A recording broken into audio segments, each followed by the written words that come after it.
Hello and welcome to Take 5 with Regional Chamber. I'm Monique Bennett filling in for Kim Calvert. Operating a restaurant can be one of the most challenging forms of entrepreneurship, but looking at Melissa Poland and her success, you might think that it's easy.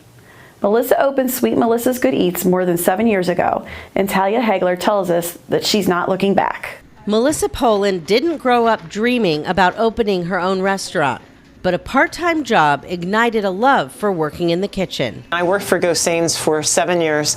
I realized I had a passion, and it was really easy for me. When I would go to work for them, it didn't feel like work, so I knew that, okay, this is something I could probably do forever. After 7 years with Gosains, Melissa decided to go out on her own. She decided on a lunch concept where she could get creative with salads, and Sweet Melissa's Good Eats was born. People ask me all the time, did you ever think it was going to get this big?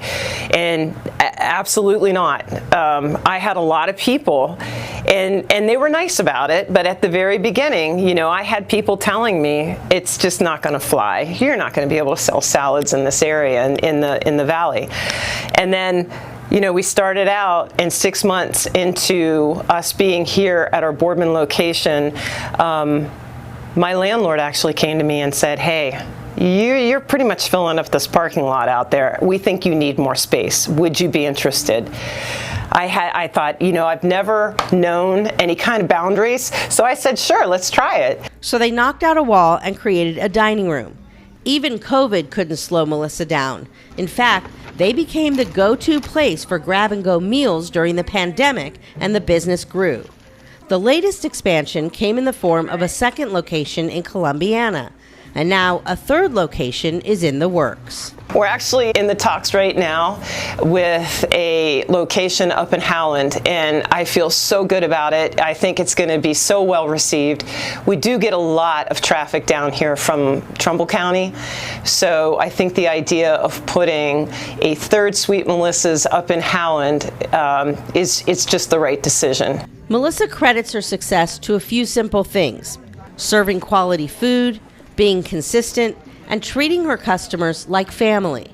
She says entrepreneurship is extremely difficult, but following that simple recipe has helped her grow her business far beyond her expectations. For Take 5 with the Regional Chamber, I'm Talia Hagler. We are excited to be honoring Melissa as the Small Business Professional of the Year at this year's Salute to Business Breakfast later this month. To get tickets, visit regionalchamber.com and click on Events. To check out Sweet Melissa's menu or to order online, visit sweetmelissasgoodeats.com. And now to an oil and gas producer in the Valley that works to make an impact in the communities they serve. Encino Energy operates in 7 counties, including Columbiana County. They are the #1 oil producer in Ohio and one of the top producers of natural gas in the state. The company recently held their 2nd annual Encino Energy Vendor Charity Classic, raising $100,000 for 5 charities, including the Youngstown-Warren Regional Chamber Foundation. When we go into areas, we want to make a positive material change with what we do. You know, whether that's sponsoring certain events going on in the area, or, you know, just throwing funds behind certain playground projects, volunteer fire departments, you name it. I mean, we just want to be able to boost up the communities that we work in. And also, you know, whether it's, you know, hunger, you know, economic, broadband, you name it, we want to help. Encino also awards grants to organizations in the region they drill. To inquire about the grant process, email community@encinoenergy.com. We hope that you enjoyed this edition of Take 5, and we'll see you again next week with the Regional Chamber. I'm Monique Bennett. Take 5 with the Regional Chamber is produced by Mahoning Valley Productions, where we tell your stories.